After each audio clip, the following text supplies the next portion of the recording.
High above the scarred ridges of Okinawa, a single map held the fate of thousands.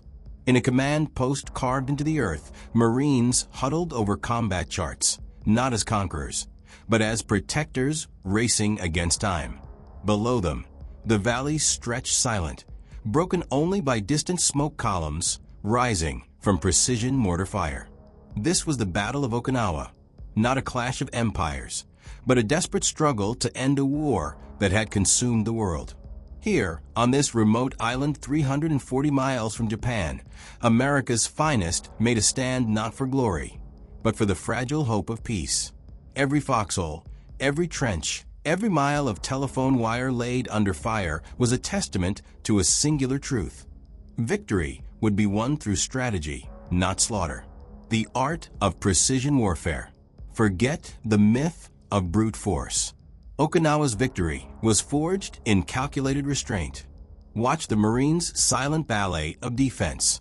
The sniper scanning valleys through telescopic lenses, not hunting, but shielding advancing troops from hidden threats. Mortar squads firing with surgical accuracy to neutralize fortified positions, their calculations saving countless lives. Phosphorus smoke shells creating protective screens across open fields, a shield, not a weapon, allowing comrades to advance without exposure. This was warfare transformed. While opposing forces used human wave tactics, the Marines deployed tactical intelligence. Binoculars tracking enemy movements, communication lines laid mere feet from danger, and mortar crews calculating trajectories to minimize collateral impact. Every shell fired served a purpose: to dismantle military strongholds while preserving the island's future. As Lieutenant Colonel Clarence Wallace noted in after-action reports, we measured success not in ground taken, but in lives preserved. The brotherhood in the trenches. Amidst the smoke, humanity endured. In a shallow trench, Marines lay flat as shells burst in the distance, not cowering, but protecting. Nearby, a Marine carried mortar parts across his shoulders like sacred relics, knowing each component enabled precision over panic.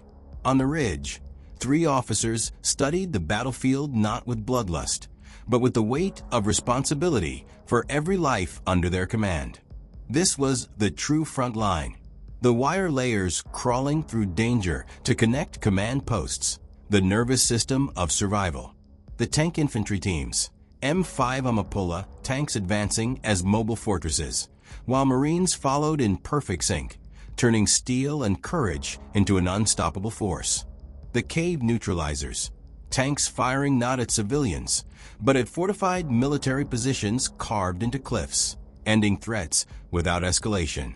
General Simon Bolivar Buckner himself directed operations from a ridge, his binoculars fixed not on destruction, but on the next step toward peace. When shells hit abandoned structures, it was never random. It was the dismantling of enemy strongpoints that had terrorized the Pacific for years. Why Okinawa changed everything. Okinawa wasn't just a battle. It was the blueprint for modern warfare's highest ideal: victory with minimal suffering. Consider the statistics reframed through humanity. 76 days of combat. 76 days where Marines prioritized target discrimination, avoiding civilian areas despite enemy use of human shields. 260,000 U.S. troops deployed. 260,000 lives committed to ending the war swiftly, preventing a full-scale invasion of Japan that would have cost millions of lives. As Major William Chamberlain wrote, "We fought to liberate, not destroy. Every bullet saved a future."